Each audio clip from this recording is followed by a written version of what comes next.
wabarakatuh. Berjumpa lagi bersama saya Aris Pranoto di channel Rumah Keris Gerobokan ya teman-teman ya. Tidak lupa saya doakan untuk semua pecinta dan penggemar Tosan Haji selalu mendapat kebaikan, kebahagiaan dan dimudahkan untuk rezekinya. Dan tidak lupa dukungannya buat channel Rumah Keris Gerobokan agar channel Rumah Keris Gerobokan selalu bisa berkembang dan bermanfaat bagi para pecinta dan penggemar Tosan Haji. Mungkin pada kesempatan ini saya akan mencoba mereview untuk keris teman-teman, tombak piring yang dalam dapur Tosan Haji itu ada piring lanang dan piring wadon. Tapi untuk kesempatan ini saya mungkin akan mereview untuk tombak piring lanang ya teman-teman ya. Sebelum saya mulai untuk reviewnya, mari kita menunjukkan kepala sejenak, kita hadiahkan Al-Fatihah untuk para empu yang telah memberikan kita istilahnya seni ilmu tempa yang sangat luar biasa, ilmu metalurgi yang sangat luar biasa sehingga bisa turun-temurun dan bisa kita miliki sekarang ya. Terus wabil khusus juga untuk Danyang Kaki Danyang Kang Mungkun Uswantoro, mari kita hadiahkan Al-Fatihah sejenak. Dan untuk yang beragama lain, monggo silahkan kita berdoa bersama-sama agar kita semua selalu mendapatkan kebaikan. Al-Fatihah.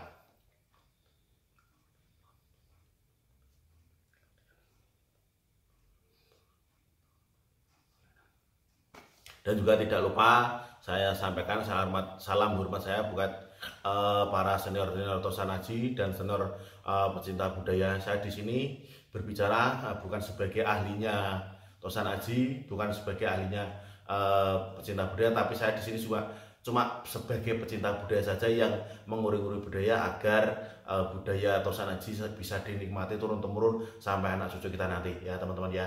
Istilah bahasa Jawanya tunggal guru ojo ganggu, tunggal murid adong dulit. Dan apabila nanti ada kesalahan atau istilahnya ketidakmampuan saya dari ilmu saya yang mungkin masih cendek, mari kita nanti bisa berdiskusi di kolom komentar ya teman-teman ya. Mungkin untuk tombaknya seperti ini ya teman-teman.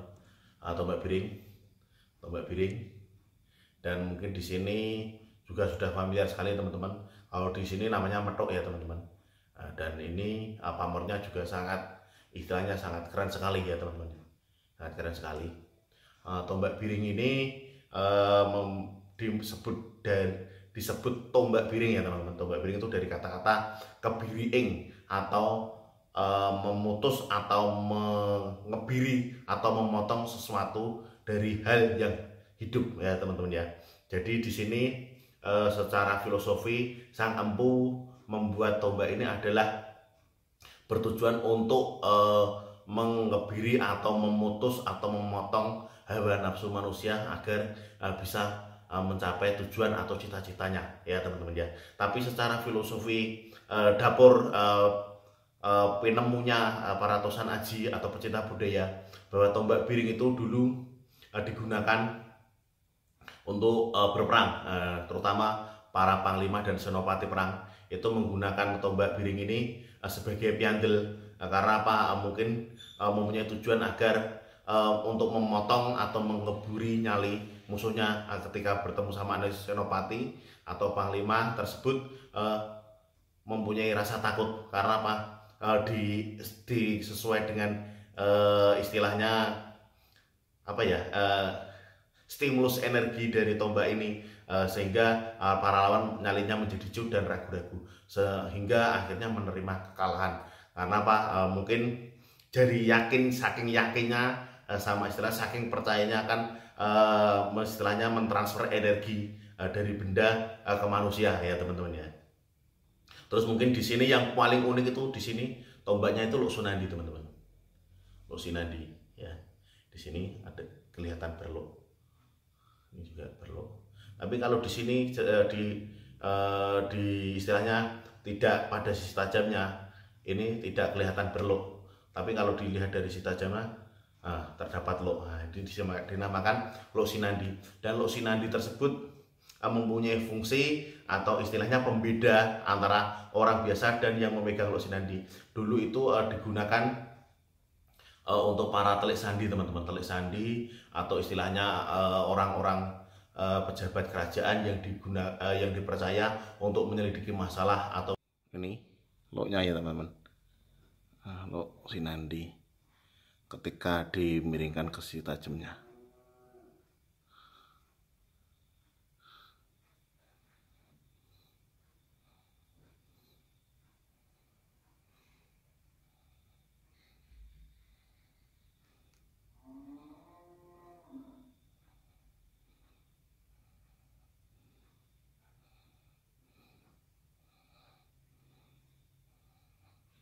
Atau menyelidiki kasus yang sedang berjalan, kalau istilah sekarang mungkin intel ya teman-teman, intel. Dan secara tuah sendiri untuk sang empu itu menciptakan apa, ketika orang di hadapan banyak orang itu kelihatan seperti biasa, tapi ketika di hadapan istilahnya orang yang mempunyai atau istilahnya kepada yang punya hidup istilahnya teman-teman, itu menunjukkan kapasitasnya. Tapi kalau pada sesama manusia, terus sesama makhluk, itu dia tidak menunjukkan istilahnya kekayaannya, istilahnya derajatnya, pangkatnya, seperti itu ya teman-teman. Ini tujuannya adalah sama saja seperti tombak biring tadi. Kita jadi manusia itu nggak boleh sombong, tidak boleh istilahnya menunjukkan jati diri kita bahwa kita itu punya ini enggak teman-teman. Sehingga orang yang memiliki tombak atau pusaka tosanansi, yang memiliki dapur Sinandi itu diharapkan agar selalu bisa menjaga dirinya agar tidak menjadi perilaku atau sifat yang sombong atau tomak ya teman-teman ya. Dan para pecanto tosanansi sendiri juga percaya bahwa tuah dari tombak biring ini juga banyak sedikitnya bisa memberikan efek positif, sehingga kita menjadi percaya diri, terus bisa lebih istilahnya apa ya, lepas bergaul dengan teman-teman, atau istilah mencari relasi itu juga akan lebih enak ya teman-teman. Dan mungkin untuk orang yang mempunyai jabatan tinggi juga disegani oleh anak buahnya, bukan ditakuti ya teman-teman, disegani sama ditakuti itu mempunyai arti yang berbeda-beda ya. Kalau disegani itu mungkin kita karena wibawa, orangnya tanggung jawab, terus tidak sombong seperti yang disampaikan di Lok Sinandi tadi teman-teman ya. Terus mungkin untuk pamornya ini di sini masuknya musutah, tapi juga ada kayak apa ya teman-teman, kayak bendo segudo, dan di balik bagian atas ini juga ada kayak udan mas tiban. Terus yang paling atas ini kayak pamor melinjon teman-teman ya, pamor melinjon. Terus untuk tangguh sendiri, kalau saya melihat karakter besi juga pamor itu saya masuknya Mataram Senopati. Tapi teman-teman monggo silahkan yang mau menangguh bebas, yang penting menangguh itu tidak boleh angger-angger atau tidak boleh asal-asal, harus mempunyai dasar, bisa menceritakan kok buat celuk gini dengan ciri-ciri seperti apa, itu karakteristiknya seperti itu ya teman-teman ya. Mungkin cuma itu yang bisa saya sampaikan, sedikit banyaknya saya minta maaf apabila ada kesalahan atau kurang jelas. Nanti kita bisa diskusi di kolom komentar agar dunia Tosan Aji semakin maju, semakin berkembang, dan bisa dinikmati sampai anak cucu kita nanti. Salam Rahayu, salam budaya, dan jangan lupa untuk giveaway-nya tinggal sedikit lagi. Nanti kita akan mengadakan undian secara live dan secara pure, bener-bener diundi. Nanti saya akan ditemani insya Allah sama anak saya agar untuk pengopian undiannya, agar tidak ada dusta di antara kita. Terima kasih.